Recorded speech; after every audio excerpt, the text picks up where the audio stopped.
Para este panel que hemos denominado Veterinaria RD, esta Corporación Estatal de Radio y Televisión, el Canal 4 RD, se complace en recibir en el día de hoy a 5 importantes figuras y eminencias de la veterinaria en la República Dominicana, de distintas generaciones, y como verán, con roles también a través del tiempo diferentes, cada quien en áreas de su particular interés.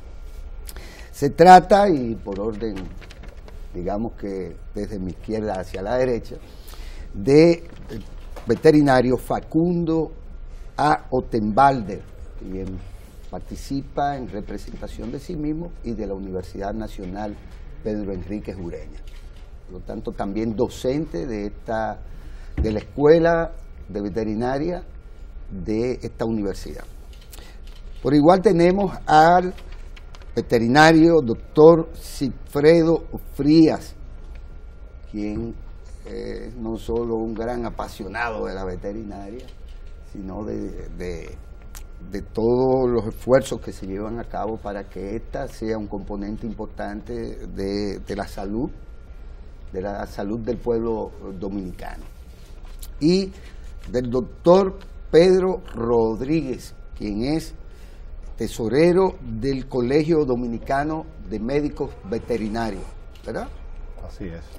Y del señor Félix Flores, que es el presidente del Colegio Dominicano de Médicos Veterinarios.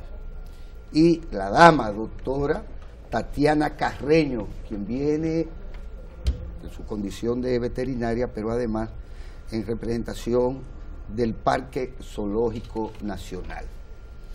A ustedes, de entrada, un millón de gracias, como se dice. Y de lo que se trataría para darle inicio a este panel es de darle la oportunidad al profesor Facundo Otenbalder para que nos narre a nivel de pincelada un poco lo que ha sido la historia de la veterinaria en el país, a partir del momento en que se puede hablar de ella como una parte desmigajada de las ciencias médicas o de la medicina como tal.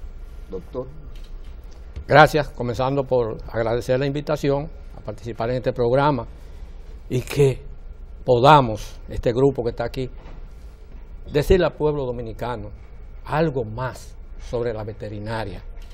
Tradicionalmente se cree que nosotros los veterinarios sencillamente curamos animales. Somos algo más, hacemos algo más que curar animales, lógico. La prevención, el control de las enfermedades, el diagnóstico, su tratamiento, su posible erradicación, está en las manos de nosotros. Pero somos algo más. Nosotros contribuimos a la inspección de los alimentos de origen animal que consumen los dominicanos. Nosotros trabajamos hombro con hombro con los productores pecuarios, llevándole las nuevas técnicas, las novedades, ayudándole a producir más y mejor, tanto para ellos como para el pueblo dominicano. Eso es importante que se tenga esa visión de nosotros, los médicos veterinarios. Sobre la historia de la veterinaria aquí en República Dominicana, quizás sería interesante dividirla en 2 etapas. Una que podríamos llamar empírica, que es desde el descubrimiento de la isla y que llegaría hasta la formación de la primera escuela de medicina veterinaria aquí. Entonces tendríamos esa parte ya educativa, escolar, ¿verdad? Porque tenemos que reconocer que la medicina veterinaria se inicia a nivel mundial con la domesticación animal. Y nuestros aborígenes, de los pocos animales que existían en la isla cuando llegaron los descubridores, estaba el perro precolombino, mudo, que el doctor Sigfredo Frías conoce mucho de eso, pero estaba domesticado por los indígenas. Y ellos lo cuidaban, lo mimaban, se lo comían también. Claro que sí. Entonces, ahí comienza la medicina veterinaria aquí en República Dominicana, porque los indígenas algún cuidado tenían con sus perritos. El día que su perrito estaba mal, seguro que algo hacían, remedios de la naturaleza, que hoy todavía se usan, ¿verdad? Y eso fue evolucionando a medida que llega el segundo viaje de Cristóbal Colón, trae los primeros animales de importancia económica, digamos, por decirlo, vacas, caballos, cerdos, y que comienzan a desarrollarse en el país, y lógicamente hay que atenderlos también con lo que hubiese. Los españoles ya nos llevaban bastante de adelanto a nosotros, seguramente conocían más prácticas veterinarias que nosotros, aunque todavía para aquel entonces no había escuela de veterinaria en el mundo siquiera. Primera escuela de medicina veterinaria en el mundo surge en 1761 en Francia. León. En Lyon, Francia. Entonces, ahí se fue desenvolviendo la medicina veterinaria en República Dominicana con veterinarios empíricos. La primera noticia que uno tiene ya de veterinarios formados, graduados, ya en República Dominicana, es a principios de los 1900. 1910, 1912, ya hay reportes en la prensa de veterinarios españoles en República Dominicana. Y siguieron viniendo después de eso. Siguieron viniendo muchos veterinarios españoles, Cuba, que fue en el Caribe, tuvo la primera universidad, la primera escuela de veterinaria, en 1907. Vinieron de Francia, de Italia, de Estados Unidos, y fueron desarrollando la medicina veterinaria en República Dominicana. Pero no teníamos veterinarios dominicanos. Hasta que 1943, 1944, por ahí, hay que decirlo, el doctor Joaquín Balaguer, siendo embajador de República Dominicana en Colombia, visionario como era, República Dominicana no tiene médicos veterinarios, y logró un acuerdo con el gobierno de Colombia para que dominicanos pudieran ir a estudiar medicina veterinaria a la Universidad Nacional de Colombia en Bogotá. Y se hizo el acuerdo, se publicó en República Dominicana a través de las gobernaciones, quienes quieren ir a estudiar para allá, y aparecieron 5 jóvenes. Algunos de ellos ya estudiaban medicina humana en la Universidad de Santo Domingo, pero decidieron cambiar el paciente de humano para animales, y nos vamos para Colombia, aquellos muchachitos venerados por todos nosotros hoy. Y para que vean que no fue fácil, armaron su viaje, los 5, con el acuerdo. De aquí se van a Haití, 5 días en Haití, contado por uno de ellos, 5 días en Haití. De Haití viajan a Cuba, y de Cuba toman un hidroplano y acuatizan en Barranquilla, en el río Magdalena, y de ahí un avión para Bogotá. Allá lo recibe el doctor Balaguer en la universidad, y se gradúan 13 de diciembre de 1947 los primeros 4 médicos veterinarios de República Dominicana. Hubo uno de ellos que abandonó la universidad y regresó para acá, pero se gradúan aquellos 4 médicos veterinarios dominicanos. Jaime Viñas Román, quien fue rector de mi universidad, Héctor Luis Rodríguez Jiménez, también veterinario ampliamente conocido en el país, gracias a Dios todavía lo tenemos vivo, don Otto Fernando González Sánchez, joya de la medicina veterinaria, el arzobispo de la veterinaria, le decimos. Lo que yo estoy narrando aquí lo aprendí de él. Y Héctor Vinicio Arbelo, que regresó también, pero al poco tiempo lamentablemente falleció. Entonces prácticamente nada más nos quedamos nosotros con estos 3 que yo siempre he dicho, República Dominicana debiera declararlos los padres de la medicina veterinaria. Se le han dado todas las condecoraciones que se le puede dar a la gente, pero como que debían todavía declarar los padres de la medicina veterinaria dominicana.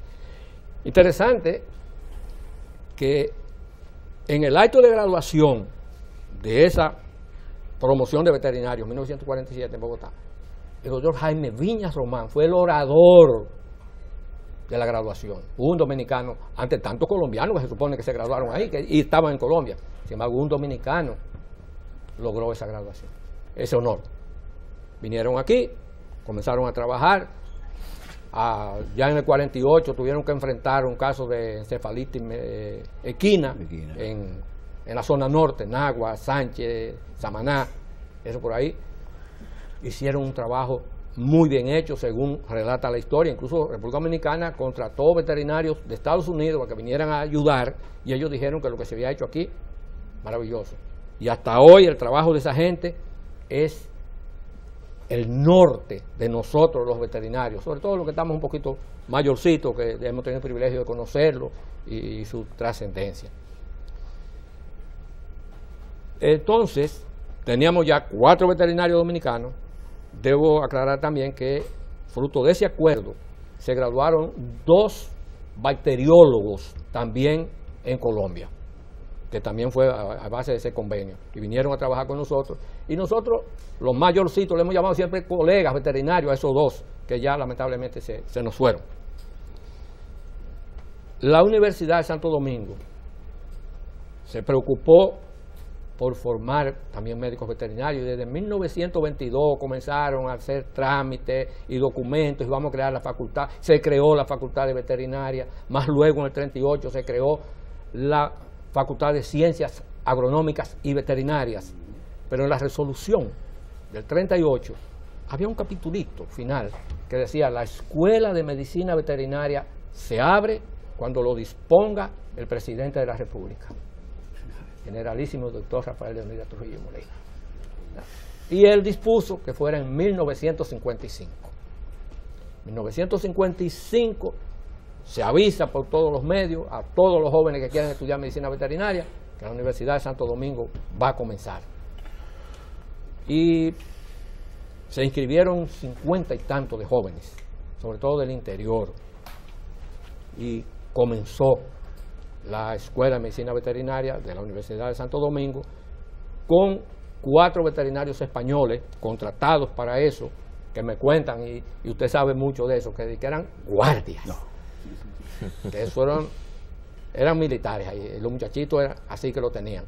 Y acompañaron a esos 4 veterinarios españoles, los dominicanos que ya se habían graduado, algunos médicos humanos que también contribuyeron con la parte de anatomía, de fisiología. Mencionaba usted la gente apellido Valle ahorita. Uno de los que fue profesor de anatomía era apellido Valle, ¿no? Y a final, 1960, tenemos la primera graduación de médicos veterinarios en República Dominicana.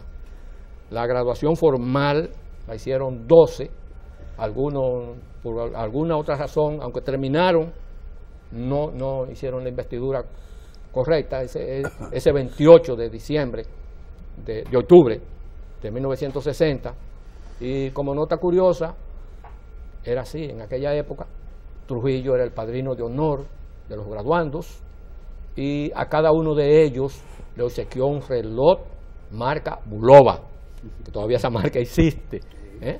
A cada uno les regaló eso porque él era el padrino. Y esos veterinarios han sido los que nosotros hemos seguido la huella, ellos han seguido siendo los profesores de nosotros, y así se ha ido desarrollando la medicina veterinaria. Hoy debemos ser algunos 3.000 y tantos de veterinarios. No todos están registrados en el colegio, los colegas aquí hablarán de eso, pero el colegio solo tiene registrados 1.000 y tantos, pero somos algunos 3.000. Y gracias a Dios, hoy en día hay mucho entusiasmo, mucho interés por estudiar medicina veterinaria. Las escuelas de veterinaria que tenemos en el país abiertas ahora mismo son 5. Tenemos la Universidad Autónoma de Santo Domingo, tenemos la Universidad Nacional Pedro Enríquez Ureña, tenemos la Universidad Central del Este, tenemos el Instituto Superior de Agricultura en Santiago, que tiene título universitario, y tenemos la Universidad Tecnológica de Santiago, UTESA. Esas 5 están formando médicos veterinarios. Anteriormente lo habían hecho también la Universidad Nordestana, de donde mi colega tuvo un tiempo formando médicos veterinarios, actualmente está cerrada, y también estuvo la Universidad Eugenio María de Hostos formando médicos veterinarios, también cerró. Yo tuve el privilegio en aquellos tiempos de ser profesor de la UNFU, fui profesor de Uniremos, y por 8 años fui profesor de la Universidad Central del Este. O sea que me conozco un poquito todos estos muchachitos que han pasado por ahí. Bueno, En esa línea del tiempo, si ustedes quieren, de la veterinaria aquí, si ustedes quieren acotar algo, además de esa Claro, su parte de la experiencia. historia, sería bueno recordar también las respuestas que ustedes, los veterinarios, dieron a aquella crisis que se presentó con lo de la fiebre porcina africana. que provocó realmente un impacto no solo con la crianza, sino hasta con La economía. la economía del país. Y además, bueno, que ustedes pues de alguna manera pincelen la historia que les ha tocado también vivir, antes de que pasemos a otros temas, incluyendo los institucionales. ¿Cuándo, como por ejemplo, a partir de cuándo se puede hablar de colegio médico veterinario y hablar del código propio que tienen La ley ustedes, que crea ¿verdad? el Que colegio. no es, ¿verdad? Así es que cualquiera. Mira, hay algo importante. Cifredo, para declaración, Perdón. que el doctor Cifredo Frías es presidente del colegio, un expresidente en 2 periodos, En 2 o sea, periodos. para información general. O sea, que tiene mucha... Gracias, Guillermo. Muy contento de estar con contigo en el país, con este panel de colegas brillantes y muy queridos además. Además representan la gratitud a su trabajo. Facundo ha sido un médico veterinario de mucha incidencia en la formación de todos nosotros, desde el punto de vista sobre todo ético y moral. Por eso le tengo una alta valoración y estima, y me honra compartir este panel con él y con los demás. Mira, hay algo que debemos significar, que creo muy importante. El tema es de por qué médico veterinario y por qué veterinario. O sea, qué diferencia. Hay una gran diferencia en ese sentido. Ese individuo que hoy es médico veterinario o veterinario, como vulgarmente lo llaman, es aquel individuo que es capaz, desde su inicio, desde que empezó a tener contacto con el hombre, de interpretar los síntomas de los animales, buscando conocer qué está ocurriendo con ese animal. Ese individuo que es muy especial desde el punto de vista de la semiótica. La semiótica te indica que bajo cuáles movimientos, signos o síntomas el animal presenta para identificar una dolencia que tenga él per se. Entonces, esos individuos especiales se acomodaron a eso porque tenían un sentido especial de interpretar esos síntomas. Esos individuos eran muy buscados, les llamaban hoy a inventores, mariscales, albéitares.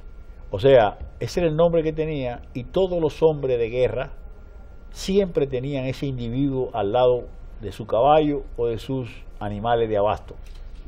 Por eso ese individuo nace desde el punto de vista social y político con una importancia vital, porque la medicina veterinaria es el eslabón que une la salud de los animales para defender la salud del hombre. O sea, ese eslabón que es fundamental en la vida y de la humanidad, no hay sociedad en el mundo que no consuma o que no haya vivido en una forma u otra de los animales. O sea, forma parte importante de su dieta y de su subsistencia. Además, son la causa fundamental de que los pueblos se desarrollen, porque su cerebro se desarrolla. De ahí las razones políticas que ha tenido el gobierno de hacer mucho hincapié en la alimentación para desarrollar intelectualmente y salvarlo de la ignorancia y de las enfermedades a los pueblos. Por eso se invierte mucho en la sanidad animal, que ese es un tema que tenemos que discutir más adelante. Entonces, ese individuo que adquiere esos conocimientos, que es tan buscado por los príncipes reyes, le dan cargos, identifican animales, y de ahí nace el origen de lo que hoy es el veterinario, que es un término despectivo, porque decirle veterinario a uno es decirle animal de carga. Eso es lo que significa veterinario, según nos definió Columela, Julio Columela, y nos puso bestia de carga o animal de carga. En la medida que hemos ido avanzando desde el punto de vista de ciencia, nos añadieron el nombre o el título de médico, porque conectamos nuestro conocimiento con la ciencia. Y hoy tenemos médicos veterinarios en todos los aspectos de la ciencia de la salud y de la alimentación. No falta un médico veterinario en la industria química, no falta un médico veterinario en la industria de los alimentos. Además de que es el individuo capaz de hacer más eficiente la producción desde el punto de vista de la salud como desde el punto de vista del rendimiento. Es el individuo que garantiza la salud, como reitero, del ser humano. El médico veterinario quiere más al hombre que a los animales, pero sabe que su responsabilidad es curar los animales para prevenirle las enfermedades a los hombres. Entonces, de ahí viene, este es un punto muy importante para nosotros, porque realmente nosotros queremos que nos llamen médicos veterinarios y no veterinarios. ¿De acuerdo? Entonces, el tema... pero supongo que esos despectivos vienen de que realmente se ocupaban de las bestias de carga, de trabajo. Claro, de labrar, precisamente por bueno, eso. Sí, correcto. O sea, pero luego como nos añadimos, nos conectamos con la ciencia, hoy tenemos médicos veterinarios oftalmólogos, hoy tenemos médicos veterinarios especialistas en reproducción de cualquier tipo. Son los veterinarios, inclusive un dominicano que participó desde el punto de vista del niño probeta, el conocimiento, que fue el doctor Carlos Blanco, que dijo que de una manera u otra ya empezó a conocer esa técnica desde hace mucho tiempo. Dios lo tenga en gloria. O sea, la ciencia, el veterinario ha aportado en todos los sentidos a la medicina, y la medicina le ha aportado a él porque tenemos un matrimonio sin divorcio. La medicina humana, sus primeras aplicaciones son en animales, y quienes reflejan, identifican esos síntomas o resultados son los médicos veterinarios. Por ejemplo, yo tuve el privilegio de participar en el primer trasplante de corazón de cerdo a cerdo, hecho por la gente del Secanó en combinación con la Escuela de Medicina Veterinaria de la UAS.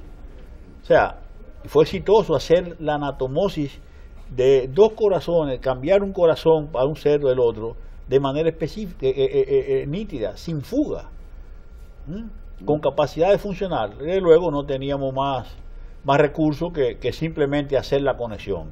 Eso es un avance para la República Dominicana y para el mundo. O sea, nosotros participamos en todo ese tipo de cosas y de prueba de fármacos, en el asesoramiento a los productores. Nosotros llevamos la vanguardia de la conexión de la medicina per se, el uso de la medicina que se va a utilizar en los animales. Somos nosotros que tenemos que controlar el aspecto de dosis, cantidad, qué daño hace al animal, para que cuando sea consumido no dañe al hombre. O sea, todo ese error importante que juega la medicina veterinaria, en muchos aspectos y en muchos procesos históricos hemos sido delegados a un segundo plano, salvando circunstancias especiales. Sobre ese mismo tema, ¿quieren ustedes dar alguna pincelada? Yo creo que... ¿Tú quieres decir algo? Mi nombre es Pedro Rodríguez. Pedro. Mi especialidad es en animales mayores, especialmente en el área de reproducción.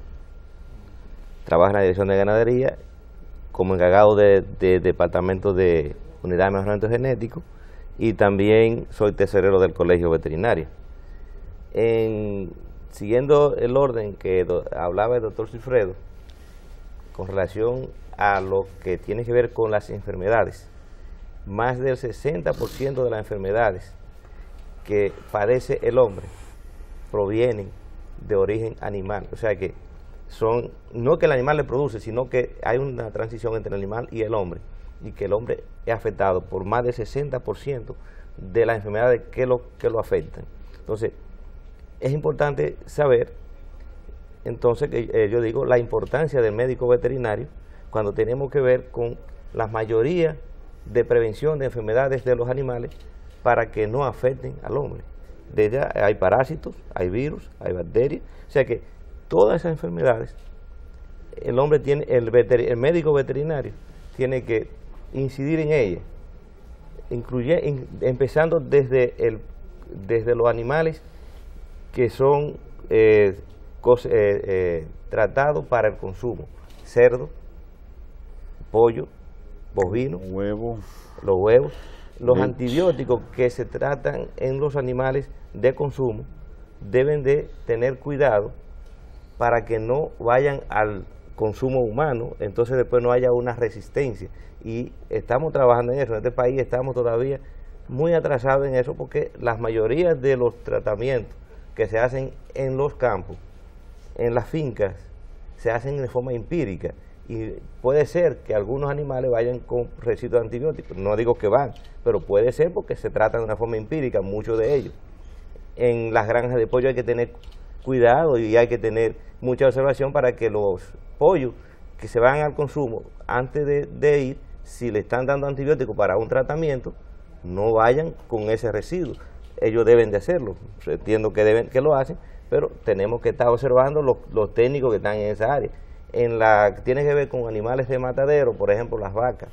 Cuando van al matadero hay un veterinario, hay un médico humano a veces, pero los médicos veterinarios son los que tienen que observar que esos animales no tengan tuberculosis antes de ir. Puede ir una vaca con tuberculosis y ser consumida, pero el veterinario tiene que ver que no esté afectada la carne, como le llaman tuberculosis miliar. Entonces esos animales cuando llegan al matadero en esa forma se incineran, no van al consumo. Entonces, ¿quién tiene que ver con eso? El médico veterinario que está en la planta de matadero. De lo contrario, esos mataderos que pueden haber, que están en el campo, que no son observados por ningún técnico, uno no tiene la seguridad. Por eso debemos consumir carne de los que vienen de mataderos ya industriales y que van a los supermercados sin ningún problema. Esas carnicerías que pueden estar en la clandestina no son seguras. Entonces tenemos que, la leche se puede consumir, pero tiene que ir a una pasteurizadora. Los médicos que trabajan en la dirección de ganadería son encargados de ir finca por finca y hacer un diagnóstico que esas vacas estén sanas. Entonces esa es una labor que hace el médico veterinario importante en el campo. Entonces todo eso es para prevenir que las enfermedades no lleguen al humano y que los alimentos lleguen de primera calidad. O sea, que esa es la observación que quería hacerle con relación a la que decía el doctor Cifredo. En resumen de lo que ellos han conversado, hoy los organismos internacionales, incluyendo la Organización Mundial de la Salud, están hablando de una sola salud, veterinaria y humana. No, sí, buenos días. Dando alguna pincelada de estos ilustres colegas que tenemos el honor de compartir con ellos, debemos decir que ahora mismo existen alrededor de unos 980, 1050 estudiantes de medicina veterinaria en las diferentes escuelas. El colegio tiene unos 1300 colegas organizados y se fundó realmente a raíz de, primero lo que existía era una asociación de médicos veterinarios fundada a raíz de la muerte de Trujillo, como nacieron la mayoría de las asociaciones. Ya como colegio, como tal, empezó a funcionar, aprobada la ley que lo crea en el año 2002, hasta la fecha, aunque tenemos pendiente todavía lo que se llama el reglamento que nos forma como ley, que debemos decir y aprovechar de este escenario para decir que está sometido al Poder Ejecutivo hace más de año y medio.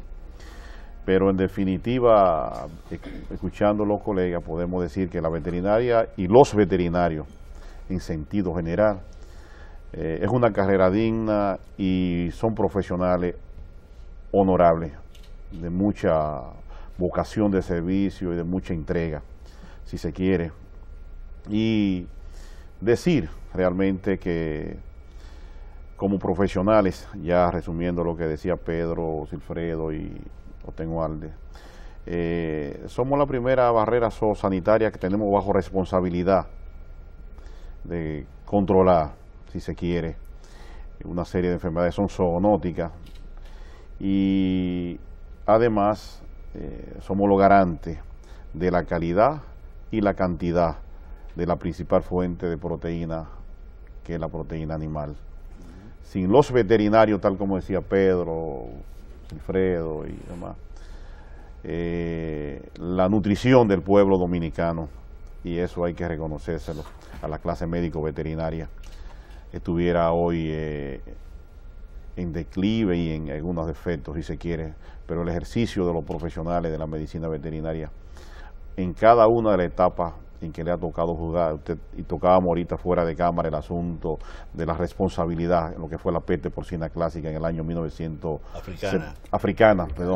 peste porcina africana en el año 1978-79, y cómo la clase médico-veterinario pudo realizar una labor que afectó sensiblemente la economía nacional y la economía de lo más desposeído. Queríamos contar eso. Y cambió la genética también. Cambió totalmente la genética. Muy importante. Totalmente la genética.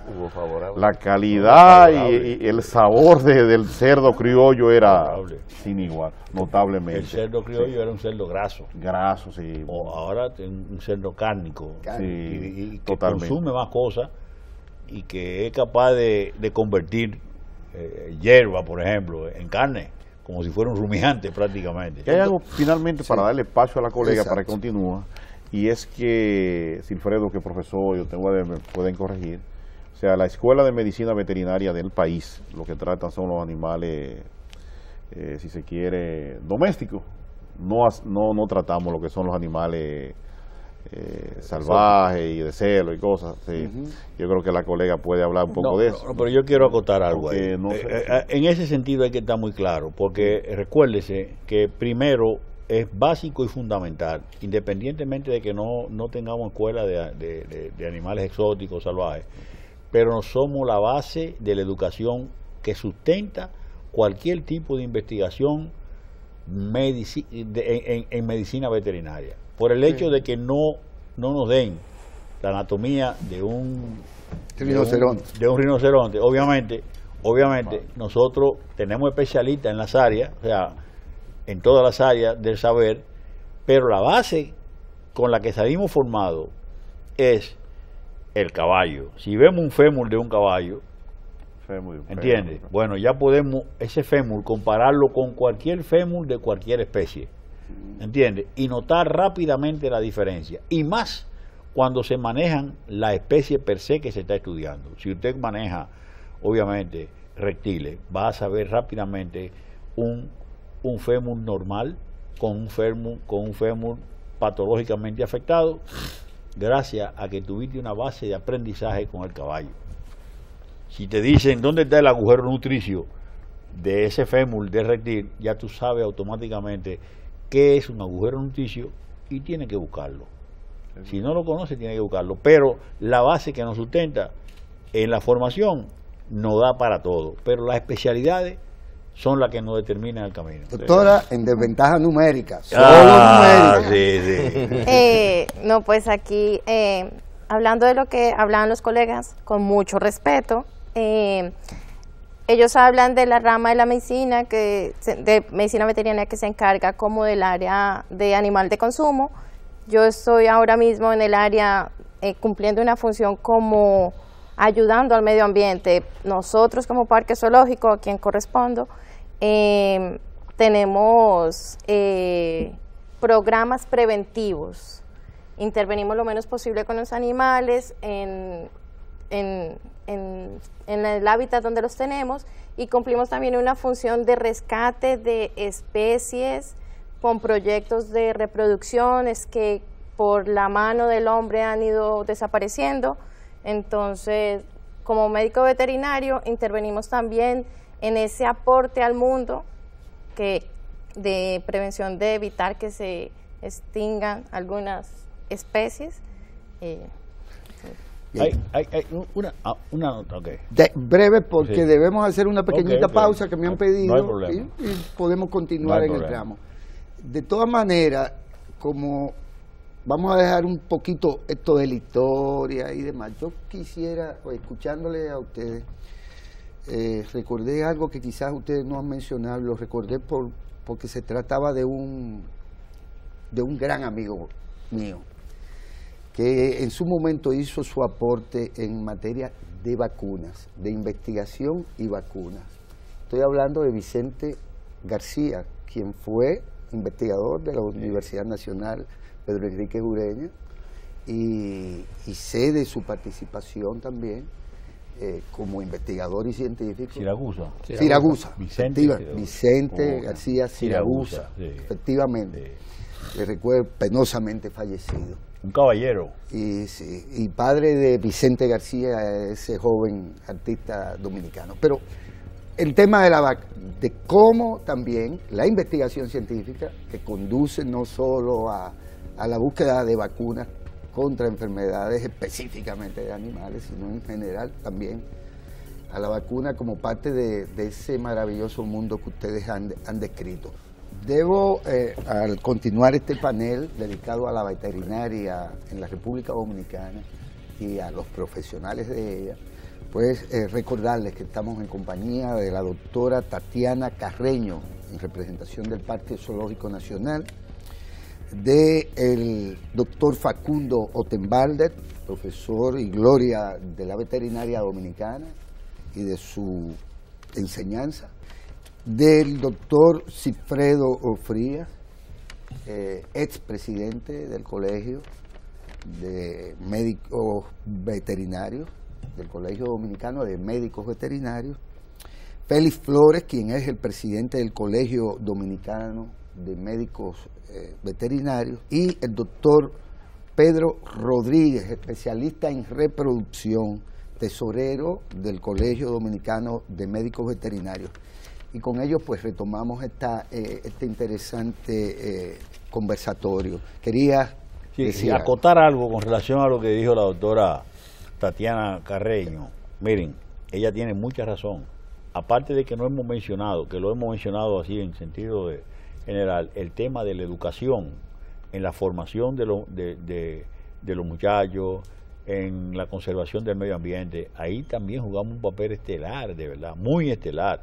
Hoy se cambia la visión de lo que un zoológico simplemente ir a ver animales, ¿no? También lo que ella dice, se estudia etología, se estudia comportamiento, se hace reproducción para la conservación. O sea, es inmenso el trabajo que se hace.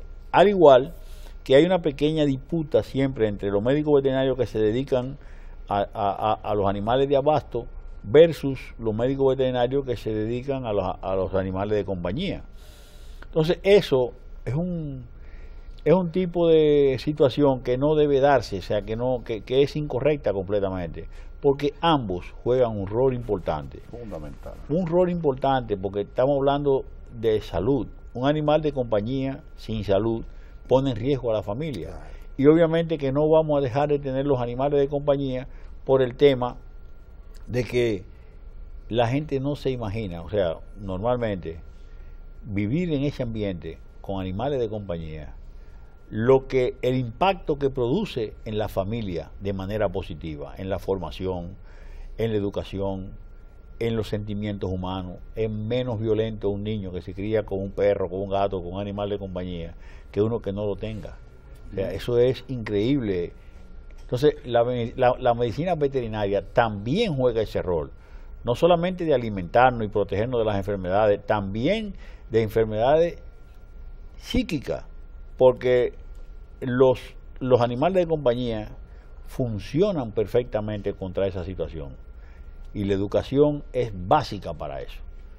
Hoy, aparte de eso, también representa una industria que es la industria una de las industrias de mayor crecimiento en el mundo, con los aportes que hace, y se ha conectado de manera tal, la compañía, los animales de compañía, se ha conectado de manera tal a la agricultura, que lo que antes no tenía valor, que se desperdiciaba, hoy tiene valor como alimento de animales de compañía.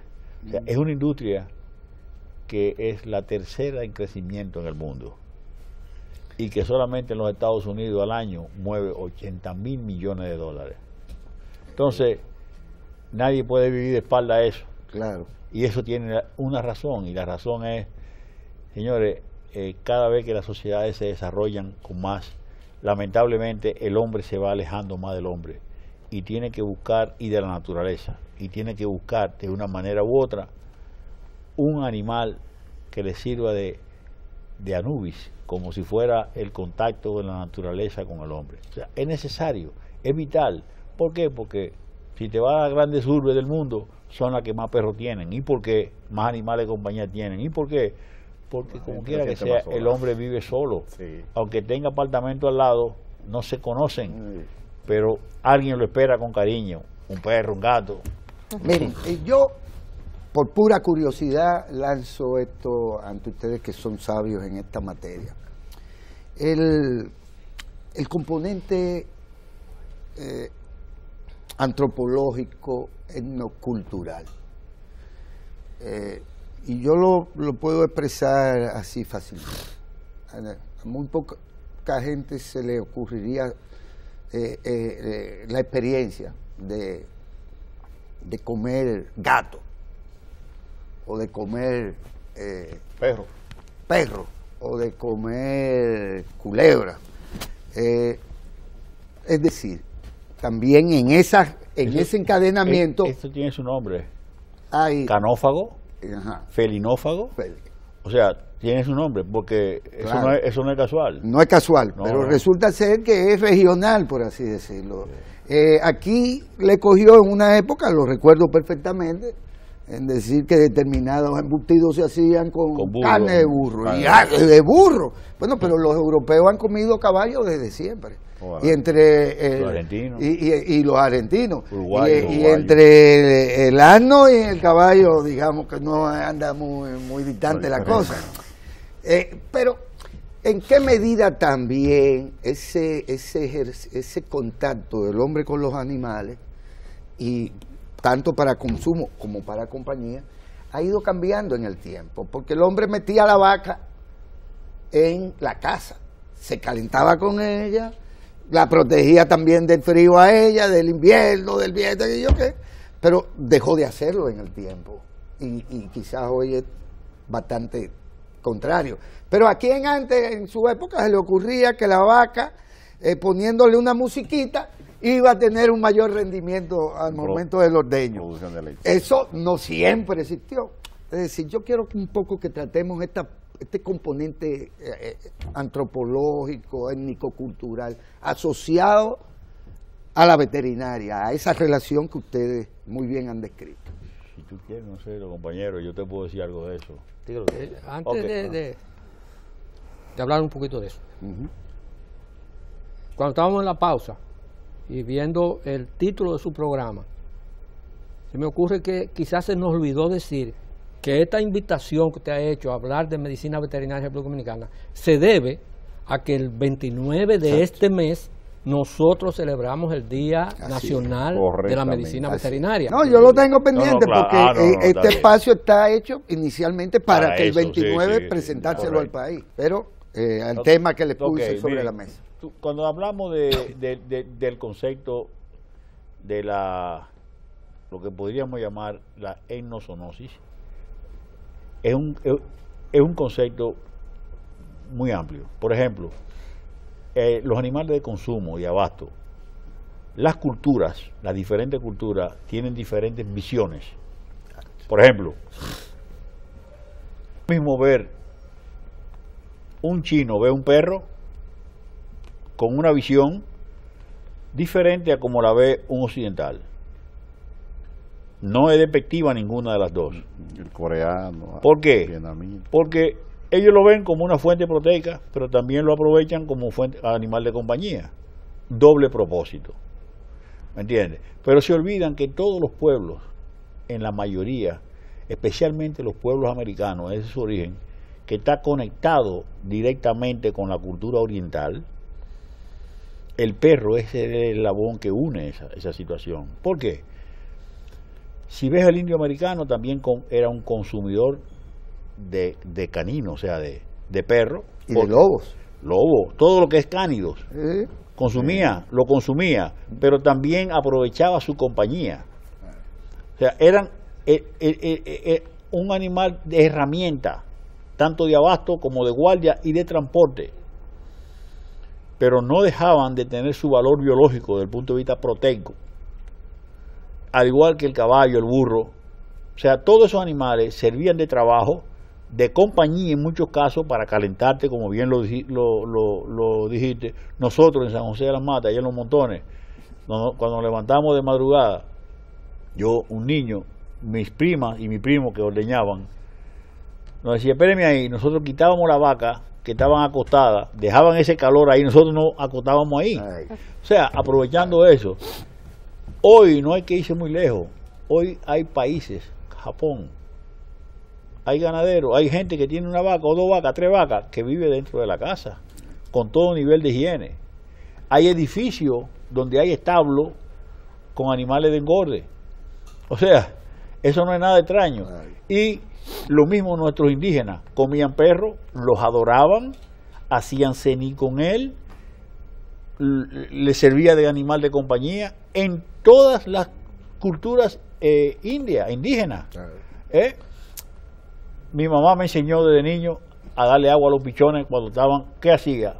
Coge el agua, mete en la boca y metí el pico y ahí alimentábamos los pichones. ¿Cuántas mujeres no alimentan con su leche mono, perro? O sea, porque es una relación muy estrecha, es una relación muy particular donde tú tienes sentimiento y tienes subsistencia.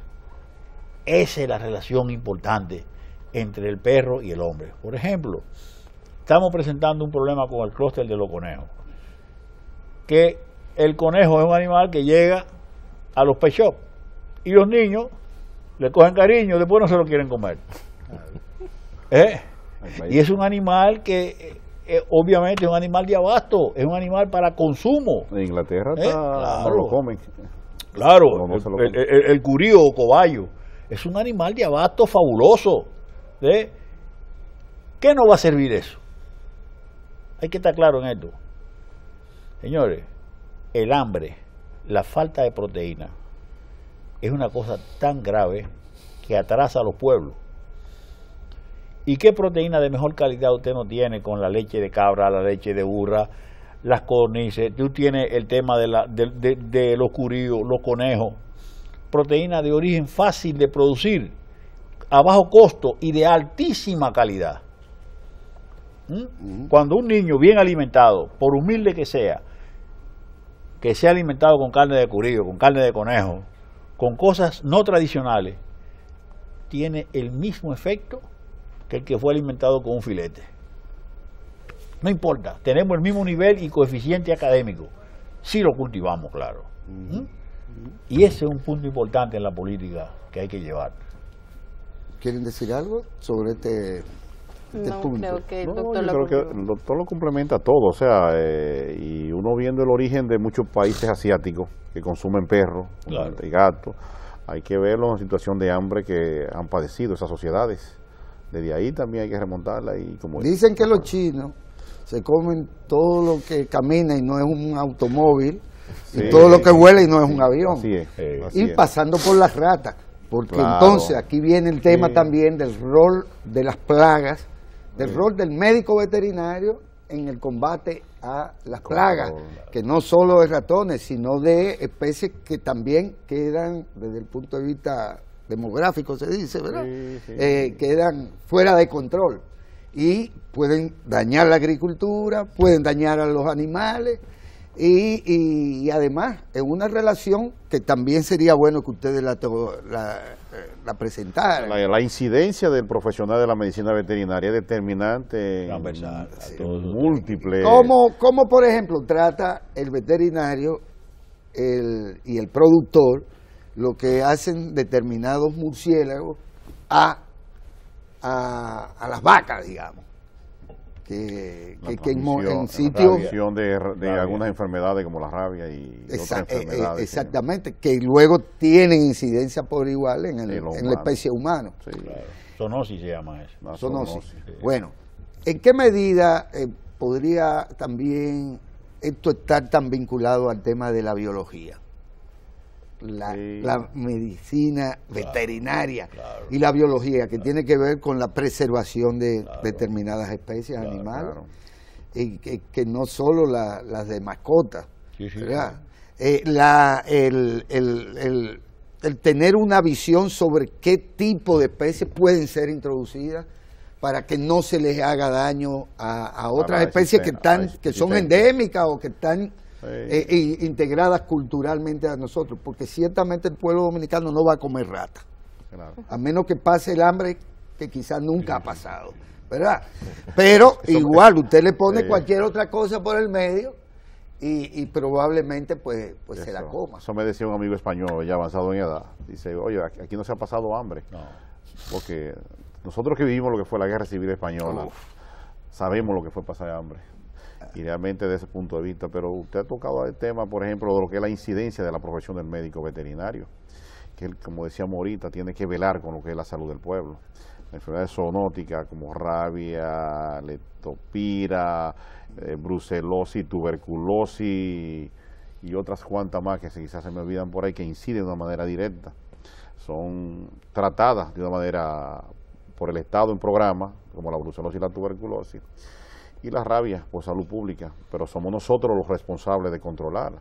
Pero son los veterinarios los que están en los aeropuertos y los puertos cuidando la entrada de algunas especies, tal como tú decías. Pues, son los veterinarios los responsables, aunque ahora hay una especialidad que es industria láctea, pero en una oportunidad éramos los responsables de la fabricación de lácteos, queso, yogur, mantequilla, helado, en gran medida, en la industria cárnica, como el salami.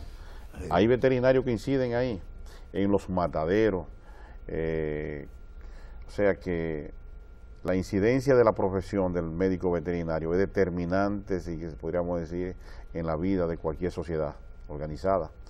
Tiene que ver con la humanización también del uso de ciertas especies, porque no es lo mismo en un matar delfines como los benditos japoneses a palo, porque hay que denunciar la cosa también, claro. Pero es un tema cultural, un tema cultural y por eso lo traigo a cuento. A darle una cosa ahí sin que se entere que la iban a matar. Exacto. Que tiene que ver con la psicología de esos animales. Y con que el chivo, si mal lo matan, después... El maltrato animal. No nos sabe igual. Según se me ha dicho siempre. Hay que diferenciar lo que es el término de antropomorfismo con la realidad de los animales de abasto. O sea, sentirse que tú quieres un animal, que tú lo quieres tanto, que no quieres que le pase nada. Es como la ley. Ahora no quieren que los caballos carguen. No quieren que los caballos arrastren carreta. Yo digo que sí, que pueden hacerlo. Pero claro, ¿cuál es el control que tenemos que tener? Que sea una carga adecuada, que sea a una distancia adecuada, que ese animal tenga una sanidad adecuada, que tenga una alimentación adecuada y que tenga un cuidado etológico también. Quiere decir que el dueño no puede darle golpe, no puede dar, o sea, tiene que tener conocimiento básico fundamental del comportamiento de cada especie que maneja. Porque si yo vi abuso, lo vi con el burriquito. Correcto. Porque pobre animalito que es parte de la naturaleza del comportamiento. Lo que tú dijiste ahorita de la música, eso no fue de que vamos a ponerle música para que produzcan más. Eso tiene un origen. El origen es que para aplatanarlo aquí, el vaquero, el ordeñador, prende su radio, oye Radio Guarachita en aquel tiempo, oye su merengue, su bachata. En esa hora, la vaca entraba a comer el alimento para ser ordeñada y eso produce un estímulo. Entonces ellas relacionan con Pavlov sonido de la música del ordeñador, reflejo condicionado de Pavlov, y ahí voy a producir leche. ¿Tú me entiendes? O sea, eso es así, pero eso es conocimiento etológico. No es lo mismo el tratamiento que le da un ganadero consciente a su vaca que un ganadero ordinario. El ganadero ordinario, maldita vaca, ¡pam!, le dan. La gente que conoce de producción sabe que un animal tratado correctamente desde el punto de vista etológico de su comportamiento es un animal que te va a producir entre un 15 a un 20% más. Sí. Hay un detalle, bueno, y es lo que está muy de moda ahora a nivel de Europa y muchos otros países ya desarrollados, que es el bienestar animal. Claro. Le ponen a la vaca, le ponen corcha, colchones, le pasan cepillo, pero hay regulaciones a nivel europea para la producción de huevos, de gallina de corral, como le llaman ellos, donde una gallina necesita una X tamaño de El espacio. el espacio donde claro, va a poner los huevos, claro. porque se ha descubierto que tú tienes un animal trancado, alimentándolo, que ponga huevo, o sea, los niveles de adrenalina que carga ese huevo y esa carne se transfiere a los humanos. Eso es lo que se ha descubierto, tú ves. Y por eso hay en España lo llaman animales de corral, Sí. que tienen un valor superior a lo que son los animales ya producidos en granja. Porque es un animal de corral que está criado con maíz natural, comiendo hierba, sin ningún tipo de estrés. El estrés ellos entienden y así Claro, debe ser. claro, Sí, claro. Y desde ahí se está transfiriendo también lo que es el sacrificio. O sea, un país que te compra carne a ti, además de la barrera que existen en términos de salud, te La está trazabilidad. te está viendo lo que es el manejo que tú le das a ese animal antes del sacrificio. O sea que en la crianza y antes del sacrificio. O sea, para ello es fundamental eso. Doctora. Retomando algo que usted comentó ahorita sobre la importancia de conocer la biología del animal, nosotros los veterinarios, creo que es fundamental. En el área que yo me manejo, que es exóticos, usted hablaba de la introducción de animales y eso, por eso la importancia de nosotros como médico veterinario en los puertos, porque las personas desconocen el daño y el impacto que tiene introducir una especie a un lugar al cual no pertenece. Lo traen por bonito, por exótico, porque quiero ser el que lo tenga en el país, pero tenemos el caso, y el doctor Cifredo Fría me ayudará, el caso de la iguana verde, que estamos sufriendo un problema gravísimo.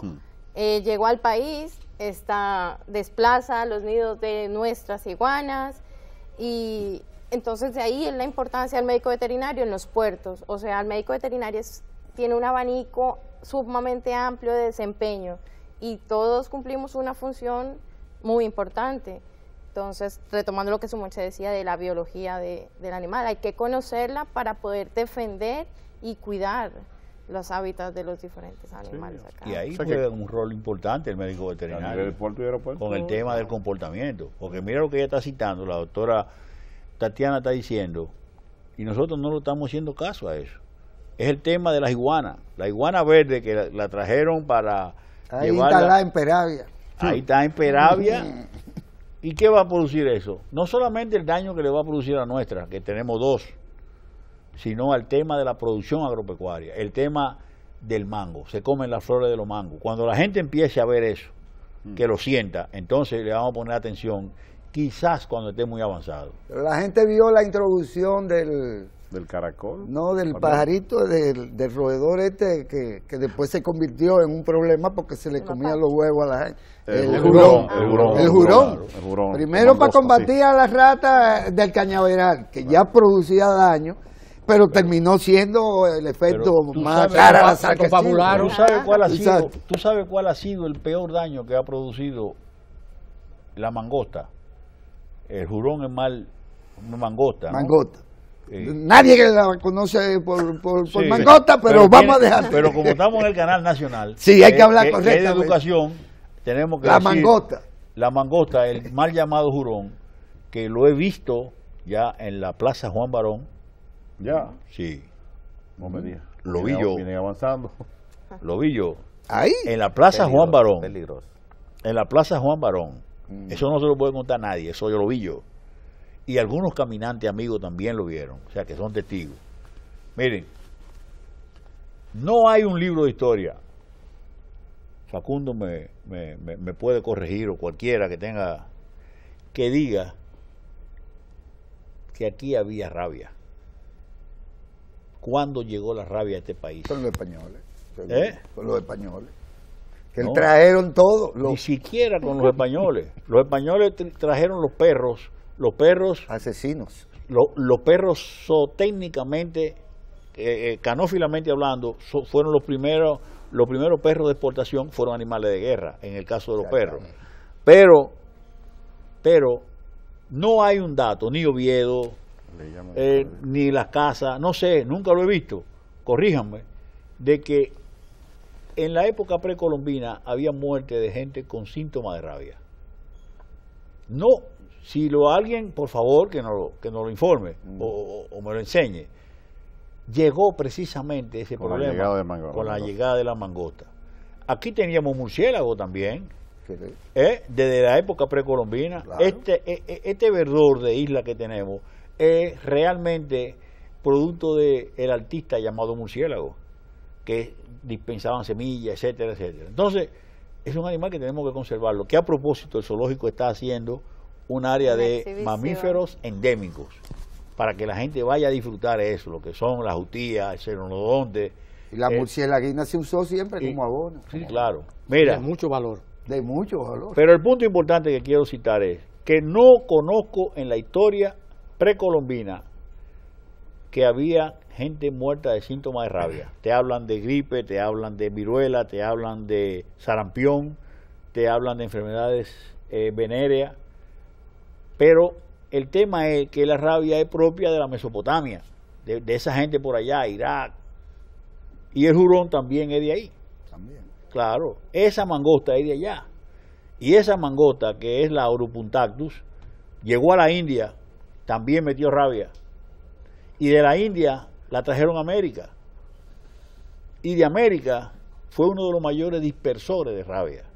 Entonces, ese daño, la cantidad de personas y animales que han muerto producto de eso, a ese sí hay que hacerle una campaña severa de exterminio, pagando. Porque no solamente daña a los seres humanos vivos, o sea, el tema es que enciendo huevos de ave que anidar en el suelo, junto con los gatos asilvestrados que después trajeron, los perros asilvestrados, diezmó la población de aves y de reptiles que andan en el suelo o que ponían en el suelo. Y yo le pregunto a ustedes en esa perspectiva, el descontrol de la población, que por ejemplo, usted me lo decía en una conversación anterior, refiriéndonos a la crianza silvestre del ganado que se dio en el 1500 y tanto. El silvopastoreo. Exactamente, que llega un momento en donde, ¿cómo usted controla una población que usted no tiene bajo control?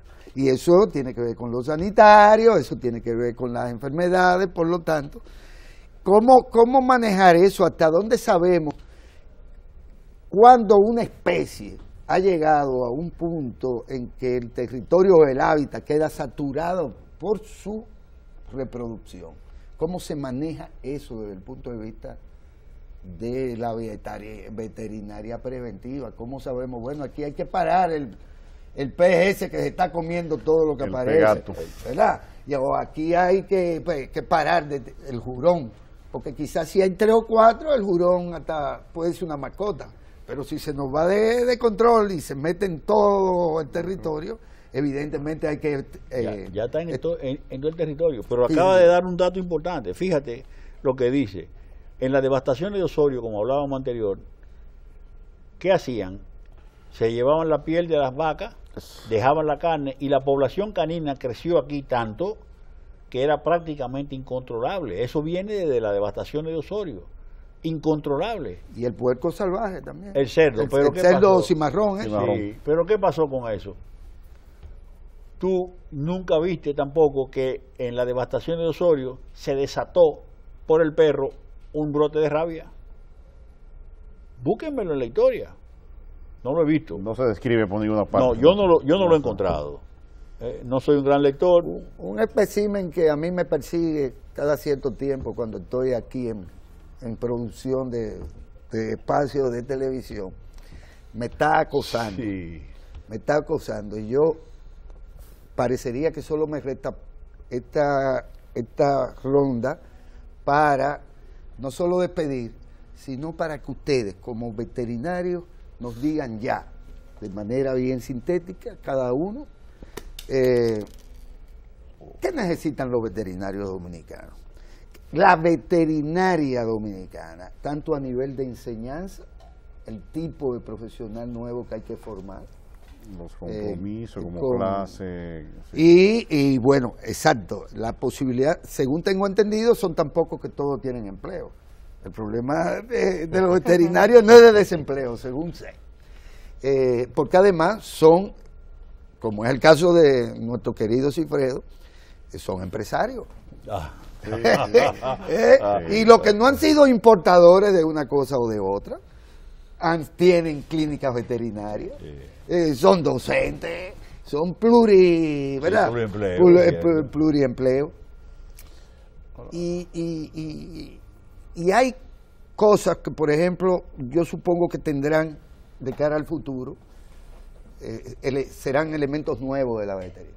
Me refiero a que cada quien, a mí me metieron en la cabeza la película, que el caballo que sufría una cojera o una... había que sacrificarlo porque no había otra alternativa. ¿Hasta qué punto también ustedes, de cara al futuro, están con la ortopedia del caballo, ese tipo de intervenciones? Pero bueno, díganme ustedes, ¿qué necesitan ustedes los científicos? Como vamos a tener un chance todo, ¿verdad? Sí. Comenzar por el viejito. Sí. Realmente, los veterinarios, amén de que necesitamos de los organismos que nos emplean, de todo el gobierno, necesitamos mayor apoyo, medios de transporte, mejor salario, equipos, para desempeñar mejor nuestro trabajo. Pero necesitamos mayor conciencia. Pero él tiene que la más alta tecnología del mundo en su... Sí, pero eso es lo privado. Pero en lo que es el trabajo del Estado, nos faltan muchos elementos para hacer un buen trabajo. Y trabajo para el Estado. Pues necesitamos mayor compromiso, mayor conciencia de lo que somos. Necesitamos más programas como este para decirle al pueblo qué es el médico veterinario, la función que exige el médico veterinario. Pero necesitamos sobre todo sentirnos orgullosos de ser médicos veterinarios y proclamarlo, decirlo. Eso nos está haciendo mucha falta a nosotros. Yo tengo 2 puntos. El primer punto que tengo es que aspiro a que se reduzcan el volumen y el número de escuelas de medicina veterinaria en el país. Que se reduzcan. Nosotros no necesitamos más de 2 escuelas de medicina veterinaria, pero que sean ampliamente consistentes, equipadas, en todos los sentidos. Todos los sentidos. Y el segundo punto que tengo es, yo aspiro en términos personales a que pronto se haga la Escuela Nacional de Maestros Queseros, que los jóvenes hijos de ganaderos de diferentes regiones vayan a una escuela de formación para procesar los productos lácteos en calidad y cantidad necesaria para garantizar que los productores de leche tengan mercado permanente. Es uno de los sectores de mayor empleo en la pecuaria. Estamos hablando de casi 300.000, 400.000 empleos. Hoy se está produciendo más de 800.000 y pico de litros de leche. O sea, y nosotros millones. Y nosotros necesitamos que esa leche se procese y se le dé calidad, conectando a esos muchachos después que tengan el conocimiento básico con la MESIT para sacarlo fuera del país a escuelas mundiales de producción de lácteos, para cuando esos muchachos vengan sean industriales en su región, en el PAE, que produzcan alimentos para las escuelas y alimentos de alta calidad. Me preocupa la situación de los quesos, ¿no? El tema de su calidad. Okay. Sí, bueno.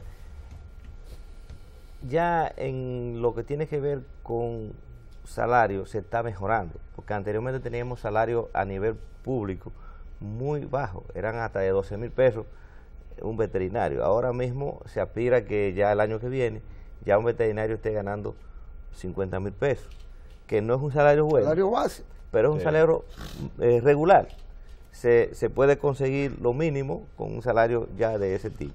Aspiramos a que se siga mejorando, pero también aspiramos a que a nivel ya de lo que tiene que ver en el Estado se mejoren las condiciones, porque no solamente decir yo tengo un salario regular, o vamos a decir que ganara mucho más, sino también que yo tenga las condiciones para yo ofrecer un mejor servicio, porque el veterinario en el campo no puede dar un servicio. Mira, la mayoría de veterinarios que trabajan a nivel de la dirección de ganadería trabajan en vehículos propios, y no a ese le está dando combustible quizá la mitad de lo que consumen, pero el veterinario tiene que estar a las 6 de la mañana en una finca para poder hacer su trabajo.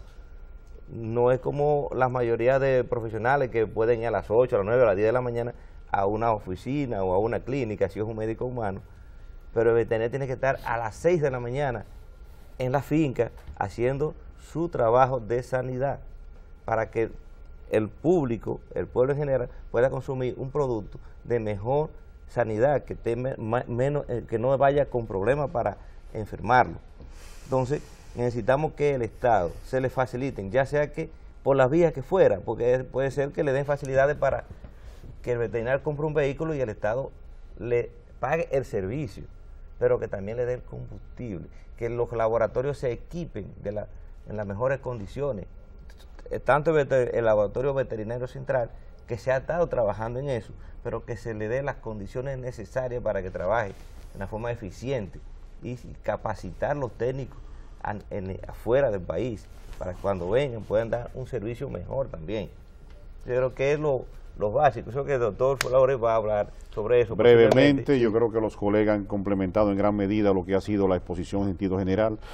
Uno a Facundo en el sentido de que programas como este pudiésemos repetirlo en otras oportunidades, claro que tratando sí, temas ya fundamentales de lo que es lo que maneja el Estado. Pero yo creo que, porque en la medida que demos a conocer la incidencia del profesional de la medicina veterinaria, en esa misma medida vamos tomando importancia. Y en esa misma medida el Estado puede asignar mayor cantidad de recursos que puedan incidir en la calidad del profesional que trabaja en el Estado, que es el mayor empleador a través de la Dirección General de Ganadería. Yo creo que ojalá se pudiese repetir, pero con temas específicos que pudiésemos venir a debatir. ¿Cómo no? Era eso sobre el tapete, sí. Querida doctora. Ya mis colegas dijeron casi todo.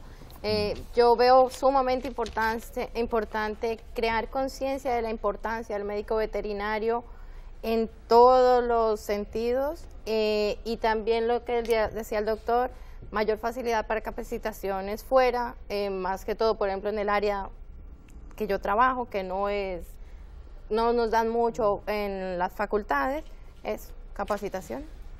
¿Será posible que la sanidad animal y humana se garantice del todo sobre la base del pollo vivo matado, fresco, en una mesa, en una acera cualquiera? Sí, ¿ustedes creen que eso, eso es posible? ¿Es posible? Claro que sí, que es posible. Tener control de eso. Claro que sí. Pero yo creo que el Estado tiene una responsabilidad también en incidir en normativa clara sobre aquello que tienen empresas a nivel explotaciones agrícolas en términos porque nuestro país no tiene normativas, lamentablemente. Cualquiera tiene una finca con 200, 300 animales y no tiene un médico veterinario. Y aquí debe regularse sobre eso. Usted tiene 50, 40, 50 hasta 100.000 pollos y no tiene un médico veterinario. 1000 tareas manejadas por un extranjero que apenas sabe hablar. Entonces yo creo que desde ahí, y lo que se está dando a nivel del campo en términos de lo que es la producción de leche, que de acuerdo a evaluaciones que nosotros hemos hecho, casi el 90% de los trabajadores que manejan la leche son haitianos. Y es un problema terrible lo que está pasando. O sea, entonces, son detalles. Queda en el tintero, entonces, normativas veterinarias RD. Sí. Y ahí entramos definitivamente en eso.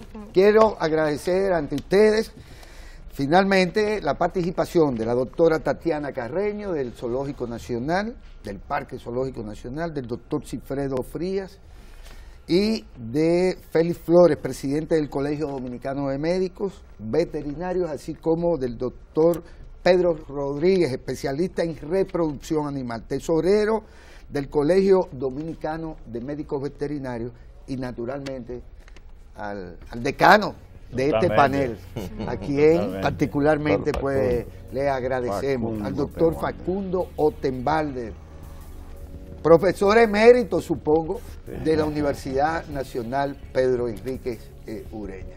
A ustedes, bueno, esperamos que este panel, como los demás, pues haya sido de su particular interés. Muchas gracias. Muchas gracias por la invitación. Gracias.